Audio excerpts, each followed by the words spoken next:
মাছের এই রেসিপিটা আমরা তো নানা রকমভাবেই নানা রকম পদ করে থাকি, তো এটাও কিন্তু খুব টেস্টি একটা রেসিপি। তো আমি কড়াইতে একটু সর্ষের তেল দিয়ে দিলাম, এতে পেঁয়াজ কুচি কিছু আর আদা, রসুন, লঙ্কা, কাজু বাদাম আর দিয়ে দিয়েছি 1 চামচ মতো সাদা তিল। এটা ভালো করে একটুখানি লাল লাল, বেশি না করলেও চলবে, একটু ভেজে নেব। এরপরে কড়াইতে আরও বেশ খানিকটা পরিমাণ তেল দিলাম। মাছের পিসগুলো ভালো করে ধুয়ে নুন, হলুদ আর গোলমরিচ গুঁড়ো দিয়ে আমি বেশ 15-20 মিনিট এটা একটু ম্যারিনেট করে রেখেছিলাম।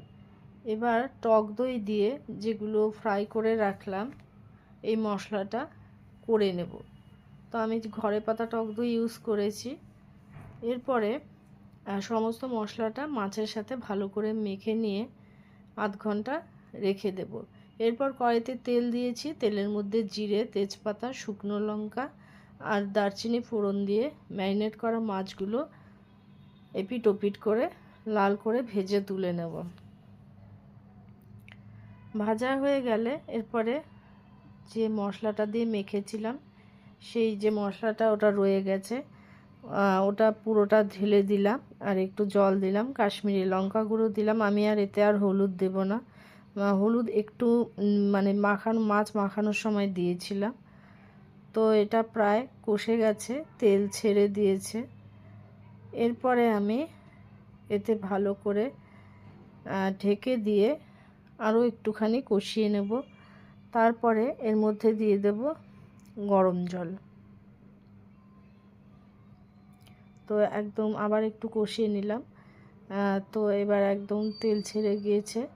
এরপর দিয়ে দিলাম একটু গরম জল। আর বেশিক্ষণ 8-10 মিনিট মতো করলে এই রান্নাটা কিন্তু হয়ে যাবে। তো হয়ে গেল। এবার গ্রেভি আর একটু শুকানো যায়, আমি একটুখানি আজকে গ্রেভি রেখেছি। এর মধ্যে দিয়ে দেব, এরপরে এর মধ্যে দিয়ে দেব ঘি, গরম মশলার গুঁড়ো আর দিয়ে দিলাম কয়েকটা কাঁচা চেরা কাঁচা লঙ্কা দিয়ে এটা স্ট্যান্ডিং টাইমে কিছুক্ষণ রেখে দেব। ঘিটা আর গরম মশলাটার একটা ফ্লেভার বেরোবে। তো এরপর গরম ভাতের সাথে এটা কিন্তু খেতে দুর্দান্ত।